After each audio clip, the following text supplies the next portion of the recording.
I was born with a curse, and that curse could not be expelled from me until recently. It took many years to identify what that curse was and how it truly did affect me.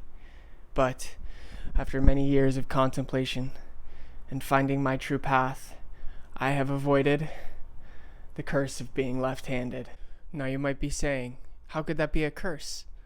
Well, first, all the way back into the 1800s, many people would train the left-handedness out of their kid because the left-handed path was against God. It was for the devil.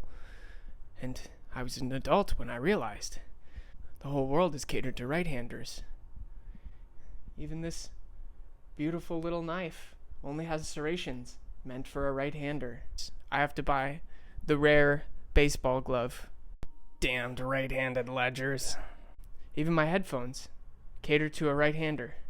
Why can I not find anything meant for a left-hander? Because it's what the devil did. If only the leftorium really existed. But in a world where everything caters to right-handers, I'm here to show you that it's possible to banish yourself entirely from the curse of left-handedness. People like Barack Obama, Albert Einstein, even Aristotle, and Buzz Aldrin, and Ned Flanders from The Simpsons, they're all cursed with the left-handed path. Even Michael Vick, the famous footballer, who got in trouble for dogfighting, could have prevented the entire scenario and had a much longer and more fruitful career if he had only become right-handed. And you might be saying it's blasphemy that the left-handers are cursed. But some studies and superstitions show that left-handers live 7 years less than right-handers. And they're more likely to get Alzheimer's or dementia far earlier. Well, sort of earlier, not far earlier. But, in addition, they're always the odd ones out.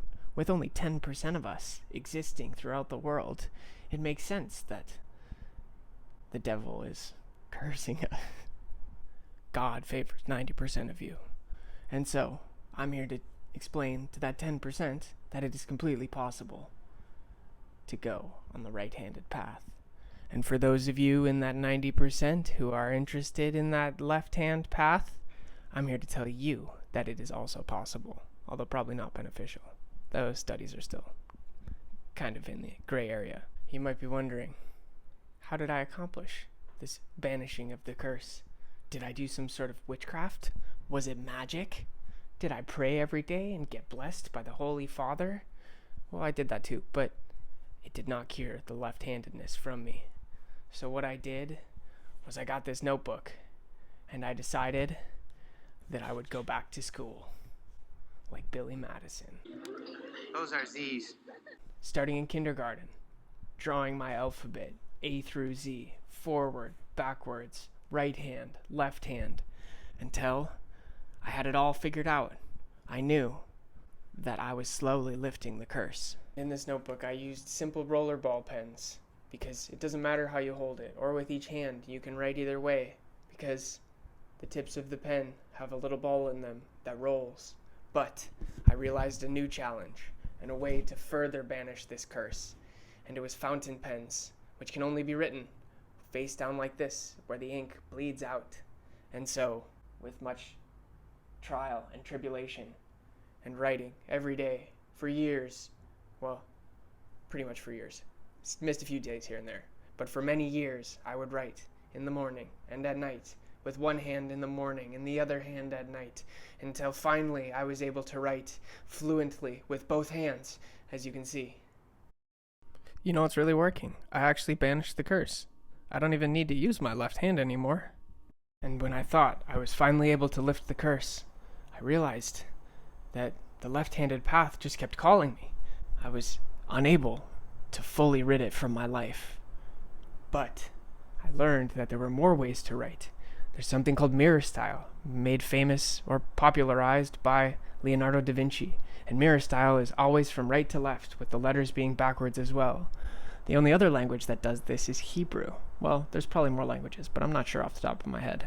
But still, it was another way to write. And so, all of those handwriting lessons that I had put in my handy-dandy notebook had expanded. And now I was writing from right to left in the same English alphabet and with both hands, although much less successfully with my right hand.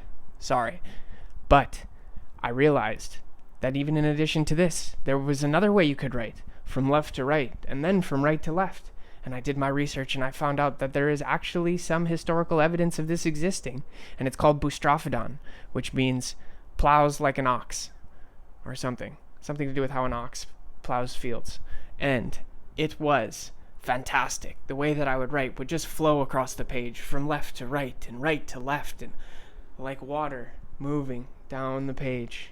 It was quite a beautiful sight to see, and I still do it sometimes, but not very often. While the studies on handedness are inconclusive, I do believe that you can benefit from learning to do the same things in new ways. So give it a try. Thank you for subscribing, like, comment, and share. Stay blessed.